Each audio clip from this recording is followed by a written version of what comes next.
Behind me is Berlin Tempelhof Airport. It was begun in 1927, but in the mid-1930s, the Nazis decided to completely reconstruct it in order to build an airport worthy both for Germania and the world.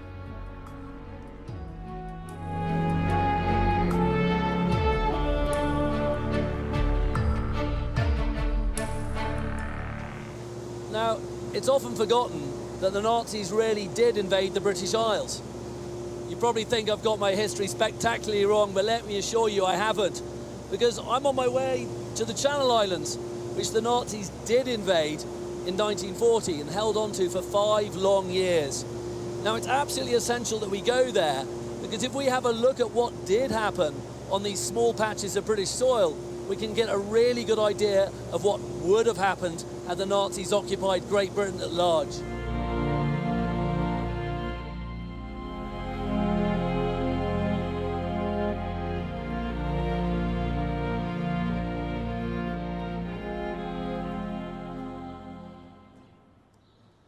I have to say, it's a little nerve-wracking standing in here because above me is 12,650 tons of concrete, which is about the same as 8,500 cars.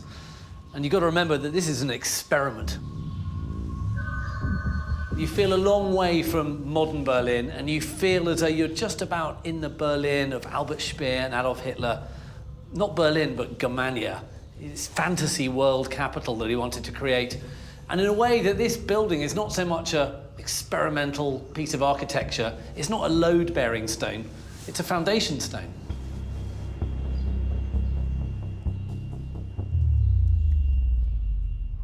You are definitely taking over.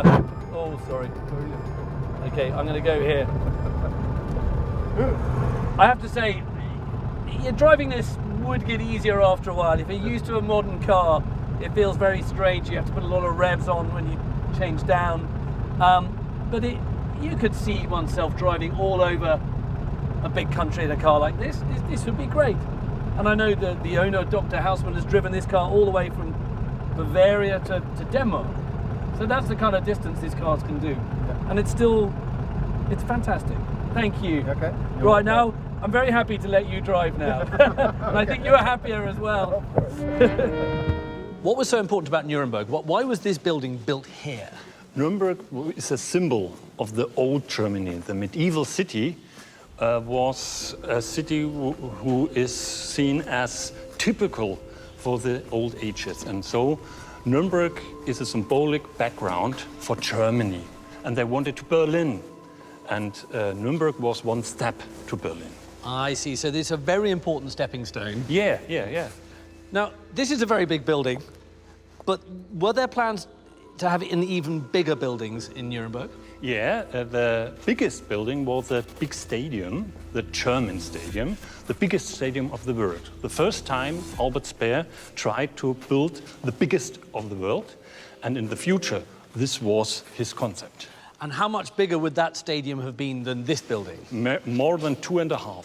400,000 people can go in this stadium and see some kind of war games, fight games, not normal sports. They call it NS-Kampfspiele, also war. These don't just show landing points or where men and troops are stationed. What they show are the boring nuts and bolts of a country, the infrastructure. It's not as exciting as where submarines are or battleships, but actually it's vitally important if you want to control a country. This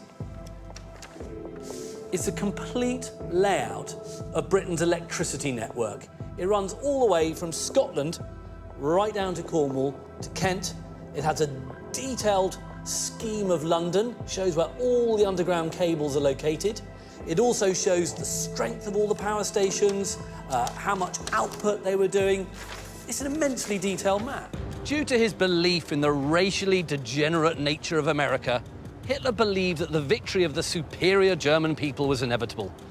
These warped views also meant that he never quite gave up on the idea of an alliance with racially equal Britain, believing that the inevitable German victory over the Soviet Union would cause Britain to switch sides and join in an alliance with Germany, forging a united front against America.